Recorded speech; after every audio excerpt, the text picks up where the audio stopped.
tell us about Bobby Flay. It was exactly how I thought, the set, and there was no script and there's no bullshit. They take really good care of you. They have everything that you could possibly want. And it was real quick. It's a one-day thing. We filmed that in New York. Wow.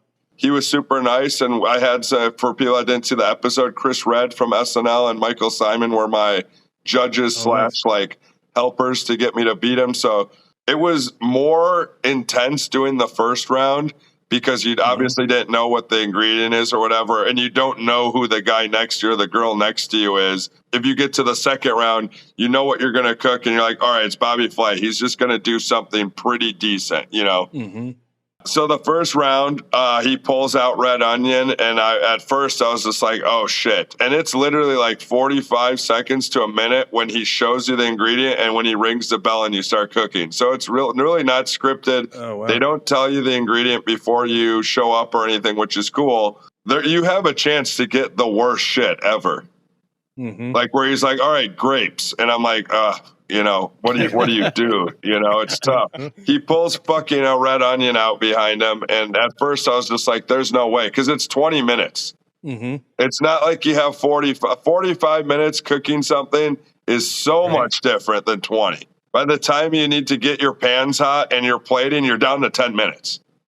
Jesus. I did the French onion soup bucatini, which I've done as a special. So good thing I fucking take part in the 420 community and come up with dumb ideas to put with pasta because it saved my ass.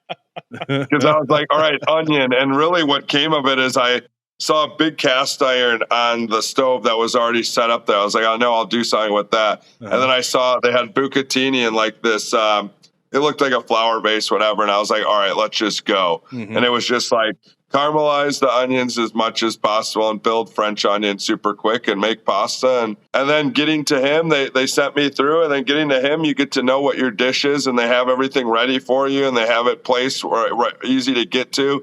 They want you to open up as a chef and show your personality because you're supposed to, cook this dish 100 times, or it's like from your menu or whatever, or it's something that you like to cook at home. And it's all in those producers' hands. You hear I didn't say judges' hands. It's all in those producers' hands. Who knows? I have no idea. No one ever knows how that goes. But I feel like I did fucking really good, and his steak was trash, and my potatoes were not as good as his, apparently. And now I have to live with that. Every time I see someone, they're like, oh, no, we don't want you making potatoes for us. I'm like, Jesus Christ. It's not that serious, all right?